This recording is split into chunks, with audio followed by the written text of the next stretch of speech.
It's the first full week of spring for 2025, and it is time for our Allied Cooperative program. And I have Pat Cauley. He is the Agronomy Advisor working out of that Mauston office. And our seeds are still in the bags. Now is really a good time to decide where those seeds are going to be going. Should we be reviewing our acres at this time of the year? Yeah, so now would be a really good time to kind of contact your agronomy advisor.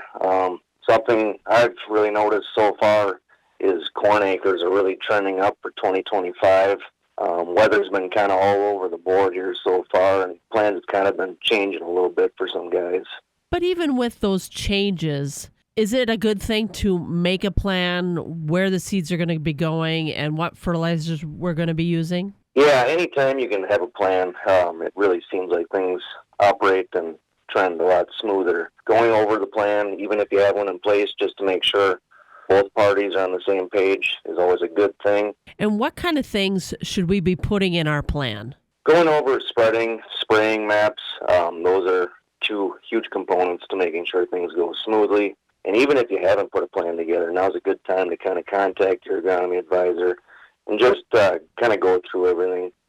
Everyone kind of plays multiple roles when the spring finally does kick off, so everybody tends to get a little bit more busy. So just having that plan in place kind of ensures that things are going to be a little bit smoother for both sides when the spring does finally kick off here. And would it be beneficial to sometimes have a second choice of a plan depending on the weather? Because sometimes things get a little bit wet and we can't get into that field when we want to. Should we have alternative fields and alternative choices on places to go and get that spreading done? Yeah, having multiple options kind of lined up is a good thing to kind of have in place.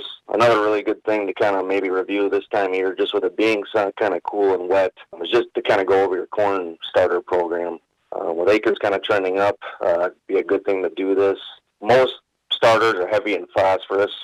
It's one of the most immobile nutrients in the soil, and by placing it near or in the furrow, it allows the plant to be that much more efficient with it and kind of have rapid access to it, and it really aids in the early season vigor process. The addition of zinc is another one that's really critical.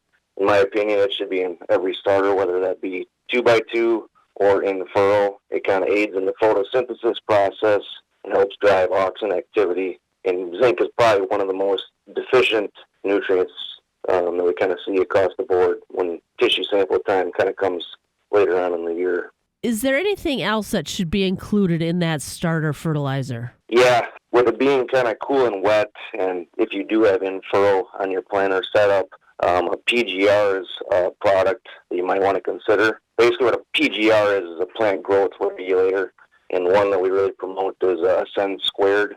Basically, it contains gibberellic acid, cyanokinin, and some auxins in the optimum ratios. There's a lot of other products on the market that don't quite have the correct ratios. And the cool part about Ascend Square is it's got proprietary solvents in it, so it's not a water-based formulation. So you don't see it degrade like some of the water-based formulations on the market. So what does this product do? Yeah, so basically it stimulates germination, kind of resulting in a more even emergence. One big key to yield is, getting all those plants out of the ground in a very tight window. Basically, it gives the plant an overall more robust root system, which allows for the delivery of the critical nutrients kind of that you're putting down with those starter fertilizers. And what about those supplies of that starter fertilizer? Allied got the bins all full? Yeah, I would say so. Supply looks good, but like I said, I would just kind of maybe reach out to your agronomy advisor, review your plan, and if there are some changes that you might need a little bit more of something, just communicate those needs, and that should allow spring to roll a lot easier. And springtime is a good time to review your acres and make a plan for all the products you need to put on those fields to make your corn grow. And that's our Allied Cooperative program for this Wednesday morning with Pat Cauley. He is the Agronomy Advisor working out of that Mauston office. And I'm Jill Welke.